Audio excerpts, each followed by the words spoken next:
Hey everybody, so welcome back. Shout out to Elijah back here making noise in my video. He's up, he don't want to go to sleep, y'all, so if y'all hear him making little noises, I apologize in advance. Talking about relationships, how to thrive and how to grow in your relationship. I am not perfect in our relationship. I am not a relationship expert. I am just speaking off of experience and what's helped me and what I've listened to, my sermons, and just learning as I grow from, you know. Sorry about that, Elijah's making noise in the video. But I'm gonna cut a lot of his noise out. So there's a duck on his little activity mat that he hates, and he's out to get him. So he's been fighting him for a while now, if you could see him in the back. Anyways, so I've been with Reggie for almost 6 years, dang. And we've had our moments, okay? We are not perfect, but we love each other to death, okay? That's my boo. All right, so anywho, tip number 1 is to, Reggie taught me this, but to keep your problems private, okay? Not everybody needs to be up in your business. Not everybody needs to comment on everything that happens in your relationship, because guess what? You will have moved on, but your friends, your family, your acquaintances, they will not. And they will bring it up every time that they get a chance, because they're like, girl, you mad at Reggie again? What did he do last week to you? Remember that? You remember what you told me? And it's hard for you to move past that because everybody knows your business. Keep it between you and him, unless you are in a toxic relationship. Unless you are in an abusive relationship, then yes, let people know. But if it's like regular relationship issues, like he didn't put his clothes up, or like, you know, you saw something and you know that you might have thought he did and it wasn't really true, and now you got everybody believing that he did it, you know, like it's like stuff like that. Like, people will not forget about the things that you told them about your relationship, and you have to keep it under wraps. Like, do not go around on Twitter like, Reggie did this, you know, and I'm pissed about it, because people gonna retweet that stuff and you gonna be sitting there looking stupid when you and your man make up and everybody know your business. Okay, just keep it together. You know, now I know we're in like, you know, in this world where everything has to be like Snapchatted or like on Twitter or like on Instagram. We broke up, this is why, and everybody, you know, it's just like too much. Like, just don't do it. Okay, just keep it between y'all. All right, tip number 2 is embrace your differences. Me and Reggie, we're very similar in a lot of ways, but we're also very different in a lot of ways. One thing that, you know, we always talk about is that we're so different in how we communicate what matters to us, like what we need communicated to us, and also how long it takes for us to, like, you know, get over things. Like, for me, I am stubborn sometimes, but like for me, if we talk about it, I'm over it. Whereas he, you know, it takes him a little bit longer. He needs more time to really think about it and to adjust to what just happened, you know. And so that's one thing, you know. And even like differences such as, like, he likes to chill and I like to like have fun. Matter of fact, we were just talking about this to our friends. When we go on vacation, I like to like explore. I like to go crazy and do stuff and do, you know, spontaneous and random things, where Reggie, he likes to do that too, but he likes to chill more. He likes to relax. And so I have to embrace that. So we try to split it in the middle, and we relax some days and we do some stuff that I like to do. And that's how you keep the sanity, because you know, we're both doing things that we enjoy doing, and we respect that about each other. And that's the big thing. You have to respect your differences. You have to embrace your differences, because that's how you grow. You don't ever want to be in a relationship where you're like, y'all are exactly the same, because you don't learn anything. You can't grow from that. You know, Reggie teaches me a lot of stuff, and I teach him a lot of stuff, and that's how we always keep things, you know, fresh and keep it going, because it's always going to be something new down the line, you know. And we embrace that. We love that about each other. Okay, so number 3 is, I'm looking at my phone, sorry y'all, is being supportive and uplifting. You have to, you know, there's some things that Reggie's like, I want to do this, I want to you know, do this, I have this goal for myself or whatever, and it may be something that's like, in my mind, it's crazy, but I'm like, you know what, I have to be supportive, because you never know. I mean, I feel like Reggie has the potential to do anything that he sets his mind to. And if he has something in his mind that he's like, I want to do it, and he's passionate about it, you have to support that. You can't be that girlfriend or that wife that is like, girl, I know he can't do that. I know he can't, because you're beating him down. And you know, what if, think about it, like if you had a great idea, or you had this goal in mind that you wanted to do, you know, you would want to be supported, especially by the person that you're with. You know, I try to support him in everything that he does, as well as, you know, he supports me. And that's one thing I think that has always kept us going, is that he's accomplished a lot, you know, with my support, and I've accomplished a lot with his support. I, you know, started a business, and he was one of the only people, other than my, you know, my parents, that truly supported me from beginning to end. I mean, he came and he painted, he came and helped me with ideas, he helped me do a lot of stuff, and I couldn't have done it without him, because he was one of my biggest cheerleaders, you know. And you have to be your partner's biggest cheerleader in any situation, okay? Any situation. I know it sounds crazy, and it might sound crazy, you know, when they come up with all these random ideas or whatever, but you have to support that. You know, that's how your relationship grows, and you have to uplift that person. If they're, you know, feeling down, or if they're feeling depressed, or they're feeling uneasy about their visions or their goals for their life, you have to be the one to sit there and be like, you know what, you can do this, you can do that. Like I said in my last video, positive affirmations. You have to tell that person, you know, what they're capable of doing. Keep reassuring them that they have the potential to get it done. Okay. What are we on? Number 4. So number 4 is knowing your partner's love languages. Okay. So I am more of I like to talk, I like attention.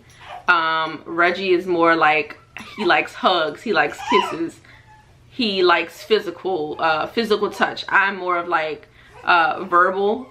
And so alright, so if y'all see a little head bopping around down here, Elijah was making noise because he wants to sit on my lap. So anyways, so the next tip was to know your partner's love languages. So if you haven't ever heard of the love languages, there's 5 of them, and I'm reading them off my phone. Receiving gifts, quality time, words of affirmation, acts of service, and physical touch. So I'm not a receiving gift type of person. That's not something that matters most to me. My love languages would be considered quality time, acts of service, and words of affirmation. Tell me I look good, you know. Tell me that you appreciate what I've done for you. Spend time with me, and you know, also show that you appreciate me. You know, it doesn't have to be buying me stuff all the time. It could be you know, you just bringing me, well, I guess that is buying something, but like what Reggie does is that he'll show his appreciation for me by, well, actually, so he'll show his appreciation for me by like bringing me somewhere. We could just walk around, we could go to the park, go to the mall. The quality time, and showing that, you know, look, this day is for you. He always tells me that this day is for you. Pick where you want to go. And so I appreciate that, because it shows that he's taking time out to make it about me, and to, you know, show that he cares about what I'm doing for our son and for him every day. And I do the same for him, but his is more, I guess you could say, I know that his love language would be physical touch and quality time. I'm not more of a physical touch type of person. I mean, I like giving hugs and kisses and stuff, but I don't, you know, it's not like, it is major for me. I think all of the love languages are a major thing, but I'll say that some matter more than others to certain people. And so I understand what his love languages are, and I give that to him, you know, because that's how, it's a trade-off. You know, you have to be open to being there for the other person how you would want them to be there for you. And that's just what it is, you know. It grows your relationships because it shows that you are paying attention. You have to pay attention to your partner because you know, you don't ever want them to feel lonely or unappreciated or unloved because you've missed something. And so I've always tried to make sure that I'm always up to date on, you know, what he likes, because people change every day. Reggie is not the same person that I knew when I was, you know, when I met him when I was 18. And we always talk about what matters most to us, because that's how you stay current on your relationship. Always stay current. Okay. Number 5? Yeah, we're on 5 now. Is to always be patient, apologize quickly. You have to apologize. You know, I won't say like even if you don't feel like you're wrong, but apologize if you've offended that person, if you made them feel any type of way in your relationship, because it's just, I mean, you know, you're gonna be with that person. Like in our relationship, I know me and Reggie are gonna be together, and some things are not that big of a deal. Like you know, we argue about like who cleans up, you know, like about cleaning up, say for instance, and I get so mad. I'm like, I clean up after you, blah blah, whatever, and I get upset, and I realize it's not that big of a deal. You know, you apologize quickly and you get over it, you move past it. But you also have to be patient with each other, because look, at the end of the day, we're not perfect, and neither one of us are perfect. In order to move past it, you have to make sure that you don't go to bed mad at each other, or if you do, make sure that the next day you patch things up, because you don't want to fester on just simple things that are not a big deal. Because I feel like a lot of relationships end on the pettiest and most simple things that could have been resolved, and you know, that's not how we grow as a couple. If you can just run, you know, at the drop of a dime, you know, you have to reevaluate yourself and your relationship at that point, because you know, if something as simple as not cleaning up is that big of a deal, and it pisses you off that much, that makes you not want to be with that person anymore, then maybe it's not the relationship for you anyway. Okay, so number 6 is communicate. You know, this was a big deal for us in the beginning because we're really young, but now we know that communication is the biggest thing. I was talking to my sister about this recently, about communication, because she was saying about her and her husband, they communicate about every single thing, because you have to. If you don't, like say for instance, if I forget to communicate about something to Reggie, he'll, you know, something that was very simple to me may be like really important to him, and I have to respect that as his woman, to make sure that I communicate, especially now that we have a son together, communicate every single thing. I'm telling you, like I'll tell, like, okay, so say for instance the other day, Elijah was feeling, you know, a little upset. The formula that we give him, he was feeling a little sick, and his stomach was upset, and if like, it's like in my mind I'm like, okay, I got this, I'm his mom, like it's not that big of a deal, I got this. But then I thought to myself, Reggie would be so upset if I did not tell him that our son was feeling a little sick, and he was, you know, he spit up and threw up a little bit, but he would be upset if I did not tell him that. And so I made sure that I text him, because he was at work. I text him, I said, hey, Elijah is throwing up a bit, I have it under control, I'm gonna get him some new formula, I got it, but I'm just, you know, like I just let him know. And he was, you know, he was happy to know that he was a part of a decision that I made for our son. He was happy that I communicated that with him. And it's simple things like that. I mean, it's a big deal because it's our son, but simple things like that, like even though I had it under control, I still stopped, thought about it, and communicated to him about it, because I'm telling you, one little lack of communication, one little piece will start an argument. Okay, I've been there, we've been there. But you just have to constantly communicate all the time. You, like, okay, so in relationships, you have to put in the work. If you're not willing to put in the work with somebody that you care so much about and you love oh so much, it will fail. It will be unsuccessful, because you have to be in tune with everything. Being with somebody, in my opinion, it's not mandatory. I mean, like, you know, you're complete without a person, and you should be complete without a person, but you should always be so much better together. Like, he should bring the best out in you, you should bring the best out in him. Okay? And so, you know, those are tips that have helped us thrive in our relationship, and it should help, you know, help you thrive in yours as well.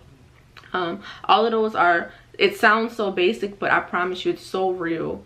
It matters so much in a relationship, and you have to keep, you know, being consistent and forming those habits in order to grow in your relationship. Okay? So those are all the tips that I have for today. Elijah's down here falling asleep, but I want to know if you guys have any comments about this conversation. If anything, if you have any tips, you know, about your relationship that you've noticed helped y'all, you know, grow forward. And yeah, I hope y'all are feeling good. I'm feeling good. I got my Snoop Dogg shirt on. Hey, we love Snoop Dogg. If you would like more topics from me to talk about, please comment below. Make sure you subscribe to this channel, okay? Because I want to keep up with you guys and provide more content. You know, so make sure you subscribe, share, like this video, give it a thumbs up. I love you guys. Elijah loves you guys. Make sure that you tune into my next video. All right. Bye, you guys.